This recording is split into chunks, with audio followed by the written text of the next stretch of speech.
Un homme embrasse son amant lorsque sa femme l'appelle. Elle le cherche alors et demande où il était. Quand elle le retrouve, elle lui dit qu'elle avait une grosse surprise pour lui. Il demande si quelque chose s'est passé et elle dit qu'il serait père. Il est alors surpris et elle dit que c'était la vérité. Il demande alors comment cela s'est passé et la femme demande s'il n'était pas content. L'amant les excuse alors tous les deux et félicite l'homme. Il dit alors qu'il était si heureux et lui demande ce qu'elle pensait de le faire savoir à toute sa famille. La femme dit qu'elle avisera ses parents. Plus tard, la maîtresse sort les poubelles et l'homme court après elle. Il demande ce qui se passait avec elle et que ce n'était pas sa faute. L'amante dit alors qu'elle était en colère contre lui, elle dit que maintenant elle pouvait voir qu'elle n'était qu'une diversion pour l'homme. À ce moment, la femme commence à écouter leur conversation. La maîtresse poursuit en disant que l'homme avait dit qu'il allait quitter sa femme et qu'il avait promis qu'il la sortirait de cette vie professionnelle et qu'elle n'aurait plus besoin de travailler dans sa vie. Elle dit alors qu'il était comme tout le monde, un menteur. L'homme lui dit alors qu'il ne savait pas que sa femme pouvait tomber enceinte, mais la maîtresse dit que maintenant il était trop tard. Il lui dit alors de ne pas penser de cette façon. Il dit que pour lui, rien n'avait changé entre les deux, il voulait toujours qu'elle l'épouse et hérite de tout ce qui lui appartenait. Il lui dit de penser que ce n'était qu'un petit problème auquel ils devaient faire face ensemble. Elle demande alors comment ils allaient faire cela. Il sourit alors et dit qu'elle était déjà en train de changer d'avis et lui demande de lui sourire. Il l'embrasse alors et lui dit qu'il allait larguer sa femme et que tout ce qui était à lui était à elle. L'homme entre alors dans sa maison et appelle sa femme. Il commence à lui dire de venir bientôt parce qu'elle s'est gravement blessée. Il procède ensuite à enrouler une ligne de pêche autour d'un vase en demandant à sa femme d'appeler une ambulance. La femme demande alors ce qui lui était arrivé et va vers lui pour voir ce que c'était. Il s'allonge ensuite sur le sol et continue de demander l'aide de sa femme. Elle commence à le chercher et demande où il était. Elle arrive à l'endroit où se trouvait l'homme, mais elle n'a pas vu le fil qu'il y avait mis. Elle trébuche alors sur le fil et finit par tomber et se cogner la tête contre l'évier.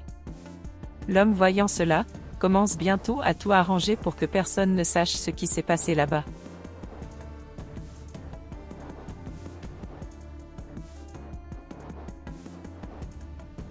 Il commence alors à appeler la femme, mais à ce moment l'amant arrive et la voit allongée sur le sol.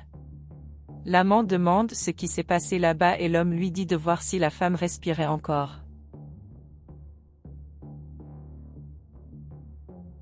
Elle se met alors à rire, mais la femme se réveille bientôt et a désespérément besoin de son enfant.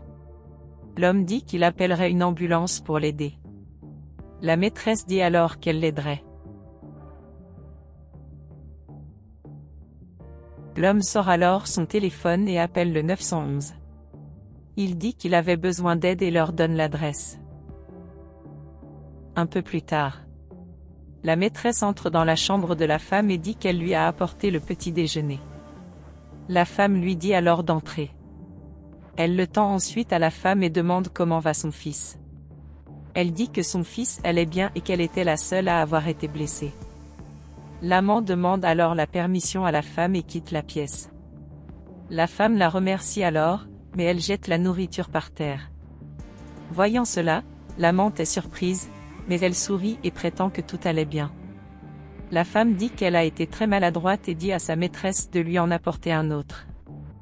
Elle dit alors qu'elle en apporterait une autre et se penche pour ramasser celle qui gisait par terre.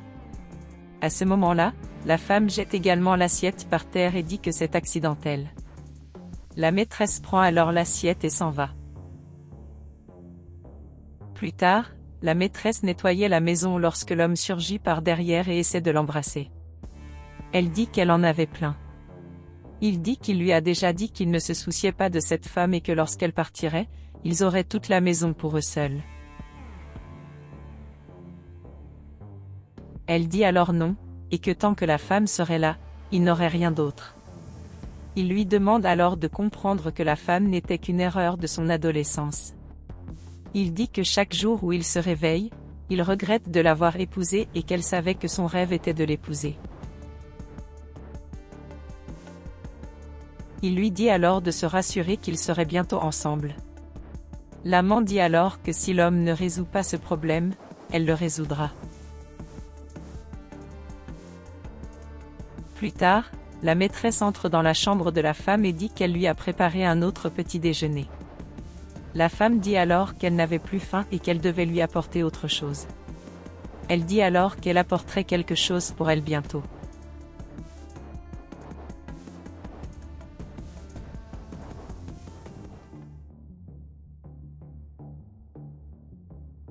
Plus tard, elle revient avec une tasse de café. Elle le tend à la femme. Elle dit alors qu'à cause de sa grossesse, elle n'aime plus le café et lui demande de lui apporter du jus.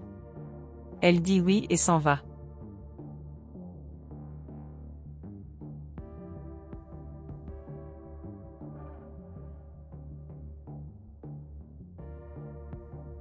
La maîtresse se rend alors furieuse à la cuisine et dit que la femme ne savait pas à qui appartenait cette maison. Elle dit alors qu'elle verrait ce qu'elle allait faire d'elle. La maîtresse remplit ensuite un verre de jus et met des médicaments à l'intérieur du jus.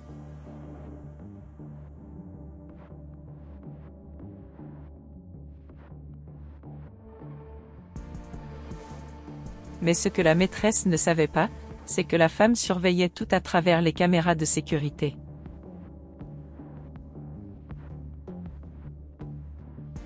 Alors que la maîtresse arrivait dans la chambre, la femme cache bientôt son téléphone portable et prend des papiers pour faire semblant de lire. La maîtresse remet alors le jus à la femme. Elle demande si la femme n'avait pas de corvée à faire et elle dit oui. Elle dit ensuite à la femme de profiter du jus et des feuilles.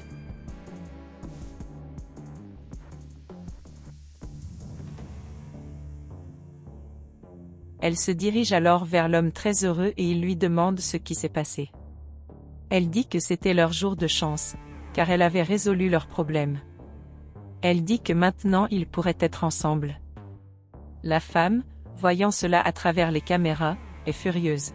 La maîtresse dit qu'il ne pouvait pas savoir, mais s'il voulait dire ces derniers mots à sa femme, il n'avait qu'à se dépêcher.